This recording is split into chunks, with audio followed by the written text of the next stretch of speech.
শেরপুরের সদর উপজেলার হরিণধরা উচ্চ বিদ্যালয়ের ম্যানেজিং কমিটির ওপর আদালতের স্থগিতাদেশ থাকার পরও শনিবার সকালে একটি পক্ষকে নিয়ে সভা করতে যান প্রধান শিক্ষক রফিকুল ইসলাম বাবুল। এ সময় অপরপক্ষের লোকজন বাধা দিলে শুরু হয় কথা কাটাকাটি। এক পর্যায়ে দেশীয় অস্ত্র নিয়ে সংঘর্ষে জড়ায় দুপক্ষ।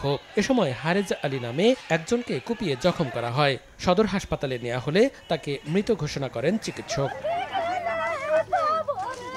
রাজশাহীর দুর্গাপুরের দেলোয়াবাড়ি ইউনিয়নের সাবেক চেয়ারম্যান সিরাজুল ইসলাম সহ কয়েকজনের সঙ্গে ৫ বিঘা জমির মালিকানা নিয়ে বিরোধ চলে আসছিল একই গ্রামের মামুনুর রশিদের। মাসখানেক আগে অজ্ঞাত ব্যক্তিরা সেই জমির পানের বরজে আগুন ধরিয়ে দেয়। শনিবার সকালে জমির মালিক আব্বাস আলী ওই বরজে পানি দিতে গেলে মামুনের পক্ষের লোকজন বাধা দেয়। এক পর্যায়ে দুপক্ষ দেশীয় অস্ত্র নিয়ে সংঘর্ষে জড়িয়ে পড়ে। এ সময় স্বামী ও সন্তানকে বাঁচাতে গেলে প্রতিপক্ষ কুপিয়ে বৃদ্ধা ফেরদৌসীকে জখম করে। এতে ঘটনাস্থলেই মারা যান তিনি। আহত হয়েছেন উভয় পক্ষের অন্তত ১৫ জন।